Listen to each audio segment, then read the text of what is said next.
I have a severe case of self doubt and I want to shake it. Any tips on how I can move past this?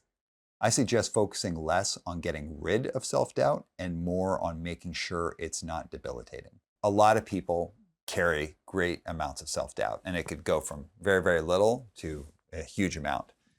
And it's not so much about not having self doubt because that typically serves like a pretty practical thing for people psychologically. Instead, it's about making sure that it's not debilitating. And that's the place where I'd encourage you to think about it is how debilitating is it? For many people, self doubt makes them have really strong perspective on what they're doing. They kind of like take a look at where I've been successful before, and then they apply that model to what they're doing. And then they basically have to talk themselves through the step of, if I've been able to do this before, I should be able to do it here. But that self doubt causes you to not just rest on your laurels. And instead, you're really like kind of like scaling out. Is this applicable here? What new skills do I need do I need to learn? What do I need to think through?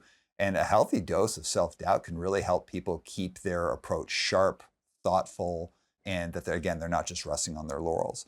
So if that's what self doubt is doing for you, that's fantastic and you shouldn't get rid of it. However, if self doubt is debilitating, that's where I'd encourage you to think about it. And that really is a personal journey. So, what I encourage you to think about is self doubt keeping you from taking opportunities. If is self doubt causing you to play small? Is self doubt causing you to undermine yourself? Is self doubt causing you to sell yourself short or to not proclaim all the great things about yourself and take on new opportunities? That's where I'd really encourage you to be thinking about it. So the idea again isn't about getting rid of self doubt. It's about really getting a strong idea of whether or not it's a bit debilitating or if it's dimming your shine. And if that's the case, then the work there is about moving away from the debilitating side, which is a totally different question.